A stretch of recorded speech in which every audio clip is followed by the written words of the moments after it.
नमस्कार साथियों, कैसे हैं आप लोग। आशा करते हैं आप लोग बहुत बढ़िया होंगे। तो दोस्तों, आज हम लेकर आए हैं रेलवे एनटीपीसी का प्रैक्टिस सेट नंबर 3। इसके पहले मैंने 2 प्रैक्टिस सेट दे चुकी हूँ, है ना। अगर आप लोग नहीं पढ़े हैं तो जाकर पढ़ लीजिएगा। और पहली बार अगर हमारे चैनल पे आए तो चैनल को सब्सक्राइब जरूर कर दीजिएगा। तो आइए हम क्वेश्चन पे चलते हैं दोस्तों, और देखते हैं कि क्वेश्चन किस टाइप का है। फर्स्ट क्वेश्चन है कि निम्नलिखित राज्यों में किसका क्षेत्रफल कम है। तो ये हो जाएगा तमिलनाडु। तमिलनाडु में क्षेत्रफल सबसे कम है, ठीक है। नेक्स्ट क्वेश्चन पे हम आते हैं। यहाँ पे निम्नलिखित में से कौन सी कृषि क्रिया पर्यावरण के लिए अनुकूल है। ये हो जाएगा जैव कृषि। नेक्स्ट क्वेश्चन पे हम आते हैं यहाँ पे कि सूर्य की पारित एक परिक्रमा के लिए निम्नलिखित में से कौन सा ग्रह अधिकतम समय लेती है। ये हो जाएगा बृहस्पति।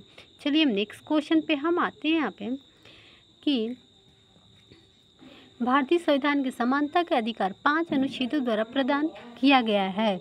यह क्या है। तो ये हो जाएगा अनुच्छेद 14 से 18 साल। आइए हम नेक्स्ट क्वेश्चन पे हम चलते हैं। अब आता है अंतर्राष्ट्रीय संधियों के भारत के किसी भाग और अथवा संपूर्ण भारत में लागू करने के लिए संसद कोई भी कानून ला सकती है। ये हो जाएगा बिना किसी राज्य की सहमति से।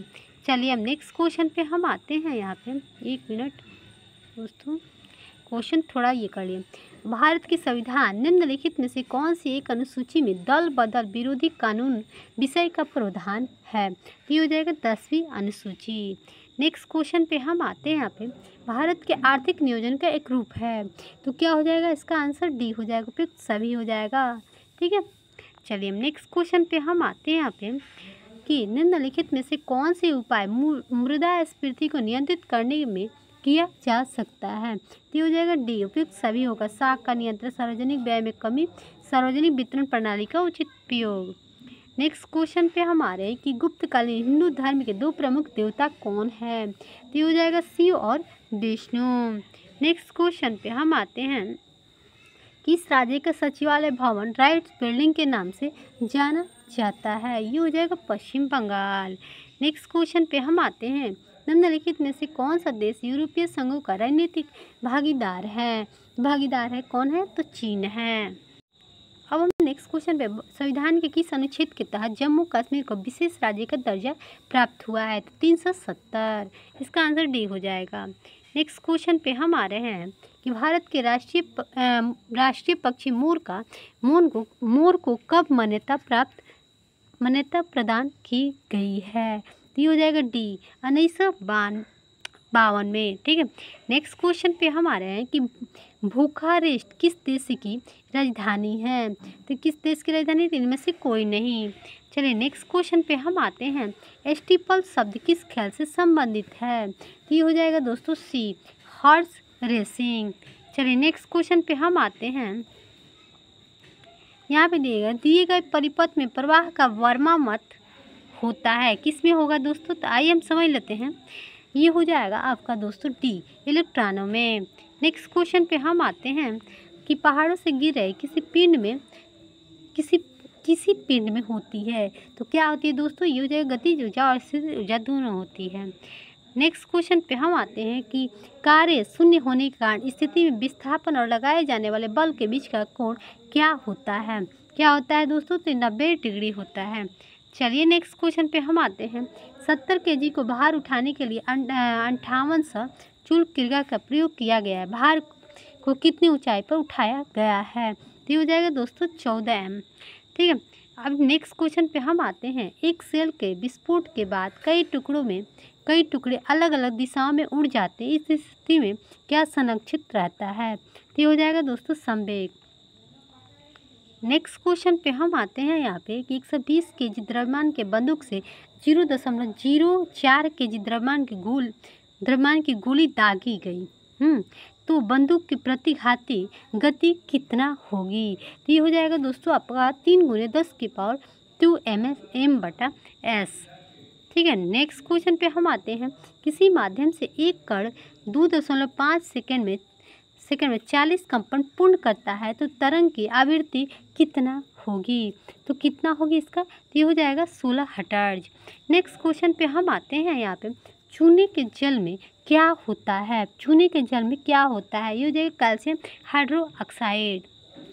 चलिए नेक्स्ट क्वेश्चन पे हम आते हैं यहाँ पे। नेक्स्ट क्वेश्चन पे कि वायु के विभिन्न गैसों का अनुपात क्या होगा? क्या होगा? तो क्या होगा दोस्तों? तो आप लोग बताइए।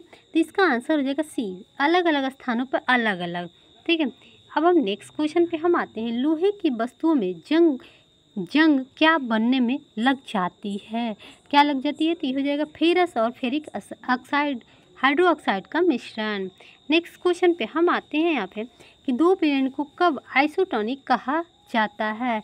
आइसोटोनिक कहा है तो ये हो जाएगा उनका प्रसारण दाब समान हो। नेक्स्ट क्वेश्चन पे हम आते हैं यहाँ पे कि जब दो जीव साथ रहे, एक को लाभ दूसरा को लाभ ना हो तो क्या कहलाता है? क्या कहलाता है दोस्तों? तो ये कहलाता है आपको कॉमेंसलिज्म। ठीक है, अब हम नेक्स्ट क्वेश्चन पे हम आते हैं यहाँ पे कि डार्विन का सिद्धांत था। तो क्या हो जाएगा? प्रकृति चयनवाद। ठीक है, अब हम नेक्स्ट क्वेश्चन पे हम आते हैं। सूर्य के प्रकाश से परावैंगनिक विकिरण की क्रिया से क्या उत्पन्न होती है? क्या उत्पन्न होती हो जाएगा? Ozone O3। चलिए नेक्स्ट क्वेश्चन पे हम आते हैं यहाँ पे 1 माइक्रोन बराबर क्या होता है? तो ये हो जाएगा दोस्तों 1/1000 मिमी। ठीक है, नेक्स्ट क्वेश्चन पे हम आते हैं। भारतीय रिजर्व बैंक ने डिजिटल भुगतान को मजबूती प्रदान करने के लिए किसकी अध्यक्षता में एक समिति का गठन किया है? तो ये हो जाएगा आपका नंदन नीलेकणी। चलिए नेक्स्ट क्वेश्चन। हाल ही में जारी हेनली पासपोर्ट इंडेक्स में सबसे पावरफुल पासपोर्ट वाला देश कौन सा है? तो ये हो जाएगा जापान। हमेशा जापान ही रहता है, अभी भी जापान ही है। चलिए हम नेक्स्ट क्वेश्चन पे हम आते हैं। भारत के किस नगर में दुनिया का सबसे बड़ा क्रिकेट स्टेडियम निर्माण हुआ है? तो ये हो जाएगा आपका अहमदाबाद में। चलिए नेक्स्ट क्वेश्चन कि निम्नलिखित में से किस राज्य ने one family one job scheme launch की है? आप लोग बताइए दोस्तों। काफ़ी मतलब ये अच्छा है, वो गवर्नमेंट जो हर फैमिली से एक को गवर्नमेंट जॉब दे रहा है। तो ये हो जाएगा सिक्किम राज्य के जो मुख्यमंत्री है बहुत अच्छे हैं, जो हर मतलब घर से एक आदमी को गवर्नमेंट जॉब दे रहे हैं। काश ये बिहार में भी लागू होता। 35 नंबर आएगा। सवर्णों को 10% आरक्षण देने वाला देश का पहला राज्य कौन सा बन गया है? तो हो जाएगा गुजरात। अब आ रहा है कि निम्नलिखित में से किस दिन पूरे विश्व में अंतर्राष्ट्रीय नस्लीय भेदभाव उन्मूलन दिवस मनाया जाता है? ये हो जाएगा 21 मार्च।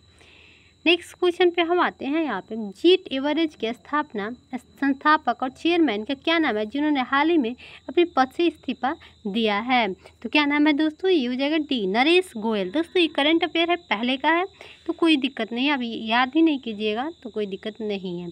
ठीक है, अब देखिए फुल फॉर्म एगो आ जाएगा। CCPA का पूर्ण रूप क्या है? पूर्ण रूप क्या है? तो ये हो जाएगा सेंट्रल कंज्यूमर प्रोटेक्शन अथॉरिटी। ठीक है, तो फिर हम मिलते हैं नेक्स्ट NTPC प्रैक्टिस सेट में। तब तक के लिए बाय।